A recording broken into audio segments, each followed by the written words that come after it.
और फिर उनके मुखिया मगरमच्छ की तरह आंसू बहाने के लिए घटना स्थल पर पहुंचकर अपनी राजनीतिक रोटी सेकते। मगरमच्छ के आंसू बहाने, आप भी आओ ना मगरमच्छ के आंसू बहाने, आओ तो समाज के बीच में। और वो कह रहे हैं कि ऐसा है, ये आंदोलन वगैरह नहीं करने चाहिए। इसके साथ ही बाबा साहब अपने लोगों को सलाह के तौर पर ये भी कहते रहे हैं कि इन्हें किसी भी मामले में अपने ऊपर होने वाली जुल्म जाति के विरुद्ध लड़ाई कानून को अपने हाथ में लेकर नहीं बल्कि कानून के दायरे में रहकर करना है। वो अलग है कि हमारे बड़े नेताओं को ये लगता है कि हम मगरमच्छ के आंसू बहाने चले गए हैं, क्योंकि घर में बैठ के इसी कमरों में सबको ऐसे लगता है। उनको पीसी करके ये बताना पड़ता है कि हम तो वहाँ मगरमच्छ के आंसू बहाने जा रहे हैं। जबकि सच ये है कि अगर आज भीम आर्मी आजाद समाज पार्टी मोर्चा ना ले तो किसी को न्याय नहीं मिलेगा। उन नेताओं को ये सोचना चाहिए कि वो हमसे समाज को ये संदेश आज उन्होंने दिया पीसी करके। मैं कभी नहीं बोलता, लेकिन आज मेरे मन को ठेस पहुंची, इसलिए पहुंची कि आप तो लड़ नहीं रहे और हम लोग जान की बाजी लगा के हमारे कार्यकर्ता लड़ रहे हैं, पुलिस से डिटेन हो रहे हैं, गालियां खा रहे हैं और अपना पैसा खर्च कर रहे हैं। दलित ललिता गौतम की हत्या पर मेरठ पहुंचे चंद्रशेखर तो मचा बवाल। पुलिस ने रोका, मायावती ने कहा मगरमच्छ के आंसू बहाते हैं। मेरठ की सड़कों पर भीम आर्मी का प्रदर्शन। चंद्रशेखर ने मायावती को दिया तगड़ा जवाब। क्या यूपी में दलित राजनीति पर शुरू हो गई रात?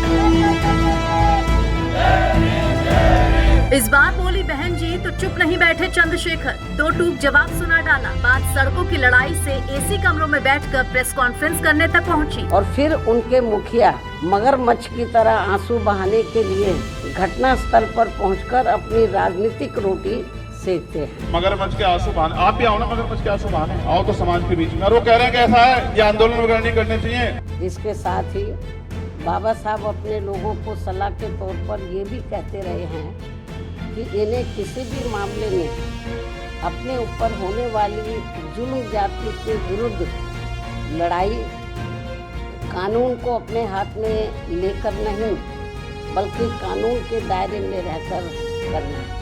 वो अलग है कि हमारे बड़े नेताओं को ये लगता है कि हम मगरमच्छ के आंसू बहाने चले गए हैं, क्योंकि घर में बैठ के इसी कमरों में सबको ऐसे लगता है। उनको पीसी करके ये बताना पड़ता है कि हम तो वहाँ मगरमच्छ के आंसू बहाने जा रहे हैं। जबकि सच ये है कि अगर आज भीम आर्मी आजाद समाज पार्टी मोर्चा ना ले तो किसी को न्याय नहीं मिलेगा। उन नेताओं को ये सोचना चाहिए कि वो हमसे समाज को ये संदेश आज उन्होंने दिया पीसी करके। मैं कभी नहीं बोलता, लेकिन आज मेरे मन को ठेस पहुंची, इसलिए पहुंची कि आप तो लड़ नहीं रहे और हम लोग जान की बाजी लगा के हमारे कार्यकर्ता लड़ रहे हैं, पुलिस से डिटेन हो रहे हैं, गालियां खा रहे हैं और अपना पैसा खर्च कर रहे हैं। यूपी में गजब का सियासी संग्राम छिड़ा हुआ है। ललिता गौतम हत्याकांड को लेकर मेरठ उबल रहा है और राजनीतिक दलों के नेता इस गर्म तवे पर अपनी रोटियां सेकने के लिए तैयार बैठे हैं। जैसे ही ललिता गौतम हत्याकांड में परिवारों से मिलने के लिए चंद्रशेखर ने कूच किया तो दूसरी तरफ मायावती ने अपनी प्रेस कॉन्फ्रेंस शुरू कर दी। बिना नाम लिए जमकर निशाना साधा और उनके शब्द बता रहे थे कि ये सीधा संदेश भीम आर्मी आजाद समाज पार्टी और उनके चीफ चंद्रशेखर आजाद के लिए है। एक तरफ मायावती ने हिंसा, बवाल और मगरमच्छ के आंसू जैसी बातें कह डाली, तो वहीं मंच पर पहुंचते ही चंद्रशेखर ने इन सब का सीधा जवाब दे डाला। दिखाएंगे आपको ये पूरे बयान विस्तार से और समझाएंगे कि कैसे प्रेस कॉन्फ्रेंस में मायावती के कड़े और तीखे शब्दों पर चंद्रशेखर ने पलटवार किया है। मगर पहले ये देखिए कि चंद्रशेखर जब मेरठ पहुंचे तो कैसा बवाल शुरू हो गया। पुलिस तो कहती है कि फैसला हो गया था, जबकि हमें डरा धमका के फैसला करवाया गया था। नगीना लोकसभा सीट से सांसद चंद्रशेखर पीड़ित परिवार से मिलने जा रहे थे और उन्हें रोकने के लिए मेरठ पुलिस ने पहले से ही इंतजाम कर रखे थे। नतीजा ये निकला कि सबसे पहले वो सीधा दरोगा से भिड़ गए और जमकर बहसबाजी हो गई। कौन है वो मालिक जो कह रहा था ये सड़क किसकी है? सड़क है? कौन कह रहा था? सड़क तय करोगे आप? मालिक हो गया आप? कर्मचारी हो आप? मैं इंस्पेक्टर हूँ, इंस्पेक्टर ही रहूंगा। हाँ। मैंने आपको बता दी क्या? मैं देखिए, मैं हाथ जोड़ के बताऊँ, इंस्पेक्टर हूँ और इंस्पेक्टर ही रहूंगा। कौन मना कर रहा है कि आप इंस्पेक्टर नहीं है? कौन तय करेगा गाड़ी कितनी निकलेगी? क्या क्यों कर रहे हो, क्यों गाली क्यों दे रहे ये हो आप? हमारे अधिकारियों का आदेश है। आपके अधिकारी मालिक नहीं हाथ जोड़ रहा हूँ, है, गाली देने लोकतंत्र है की ये। आवश्यकता ही नहीं है। हाँ लोकतंत्र है ये, गाली देकर दिखाओ आप। की मुझे आवश्यकता ही नहीं है। ये कह रहे हैं मुकदमे लिखे हैं, मुकदमे लिख दो हमारे पास, अगर लिखो तो। गाली आप मुझे क्यों आना पड़ता धर्मवीर सिंह, मुझे क्यों आना पड़ता वहाँ से? सर ऐसी बात नहीं है। फिर आपको तो ये आप मुझे बताओ मैं क्यों आया वहाँ से, क्योंकि आप गाली दे रहे हो। गाली बिल्कुल नहीं देते हम लोग बिल्कुल कोई बात है, कानून का पालन करते हैं। ये सारी बातें रिकॉर्ड हो रही है, बिल्कुल रिकॉर्ड है। मैं कोर्ट वाली में भैया रोज मामले होते हैं, सही बात ना हो कल को बात आपको बिल्कुल जरूरत सही पड़ है। जाए नहीं बिल्कुल पड़ेगी। तो फिर आप आपके अधिकारी मालिक नहीं है ना, लोकतंत्र है ये। वो अगर जानबूझ के खराब करना चाह रहे मामले 2017 में था, वहीं पे सहारनपुर में था 2017 में जब ये घटना घटी गई। अगर उसके बाद 2017 में आप भी आते तो मुझे जानते होंगे ना। आपसे नहीं 2-4 बात मैं कितना व्यवहारिक आदमी हूँ। बिल्कुल सही बात है। फिर ठीक है कोई बात है आप मुझे कहो ना, कार्यकर्ता गाली क्यों दे रहे हो आप? गाली हमारे लिए कोई नहीं देता। गाली का तो मतलब ही नहीं है। ये बबलू चौधरी हमारा जाट समाज का बड़ा नेता है यहाँ का। आप अगर ये झूठ क्यों बोलेगा, आपसे कोई लड़ाई है क्या इसकी? मैंने आपको बोला नहीं, ये यहाँ पे जब बैरियर तोड़ के ले गए थे। बैरियर तो आप क्यों खड़े हो बीच में, क्यों खड़े हो आप बीच में जबरदस्ती में? आप कौन बैरियर तोड़ रहा? हम नहीं गए, आप मेरी गाड़ी का क्या खड़े थे? फिर वही आप अपने अधिकारियों के आदेश का पालन कर रहे हो और हम जनता के प्रतिनिधि हैं। आप कैसे रोक दोगे हमें? हमारी गाड़ियां किस आधार पर रोको? क्या अपराध कर रहे हैं आप? कोई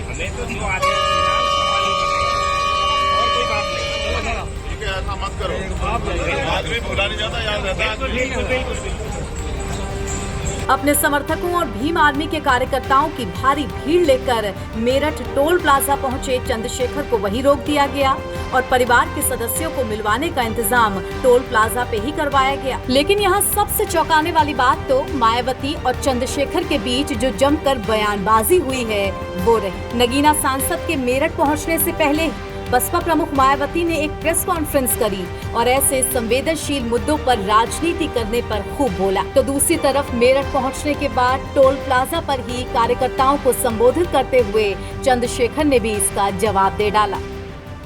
इसके साथ ही बाबा साहब अपने लोगों को सलाह के तौर पर ये भी कहते रहे हैं कि इन्हें किसी भी मामले में अपने ऊपर होने वाली जुल्म जाति के विरुद्ध लड़ाई कानून को अपने हाथ में लेकर नहीं बल्कि कानून के दायरे में रहकर करना है।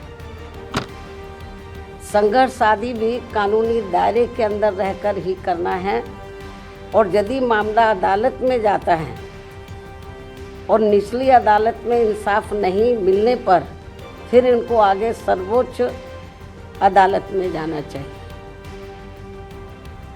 ये सब व्यवस्था भारतीय संविधान में है, ना कि इसके लिए जिला मेरठ, जिला सहारनपुर, जिला प्रयागराज व जिला हरदोई आदि की तरह तथा आए दिन देश के अन्य राज्यों में भी सड़कों पर उतरना है। और जो भी ऐसे संगठन व पार्टियां आदि अपने संकीर्ण राजनीतिक स्वार्थ के लिए इन वर्गों के दुखी व पीड़ित लोगों को भड़काकर व गुमराह करके उन्हें सड़कों पर उतारती हैं और करते ये हैं ये लोग, ये जो विभिन्न पार्टियां हैं, संगठन हैं, उन्हें सड़कों पर उतारती है दुखी पीड़ित लोगों को भड़काकर गुमराह करके।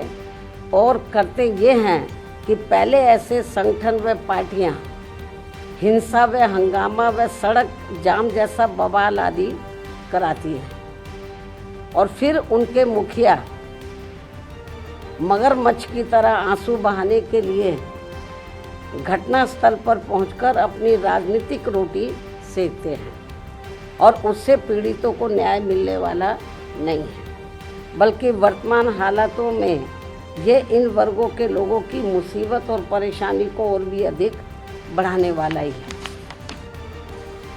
ऐसे में अपनी समस्याओं का हल परम पूज्य बाबा साहब डॉक्टर भीमराव अंबेडकर के बताए गए सही व शांतिपूर्ण रास्ते पर अर्थात अपनी एकजुटता एवं अपने वोट की ताकत से सत्ता की मास्टर चाबी प्राप्त करना है। कि अगर हम आंदोलन करने गए, जो हमारा संवैधानिक अधिकार है, जो हमें संविधान ने दिया है, अगर हम आंदोलन हमारी वजह सड़क जाम हो रही तो आप हमें उठा के गिरफ्तार करके हम तो मुकदमा दर्ज करते, जेल भेज देते। लेकिन मारपीट करने का कानून कौन सी धारा में है इसकी मुझे कोई जानकारी नहीं। मैं यही पूछने के लिए यहाँ आया हूँ। पहले मैं पीड़ित परिवार से मिलूंगा, उनकी बात को सुनूंगा, क्योंकि वो मौके मौजूद थे।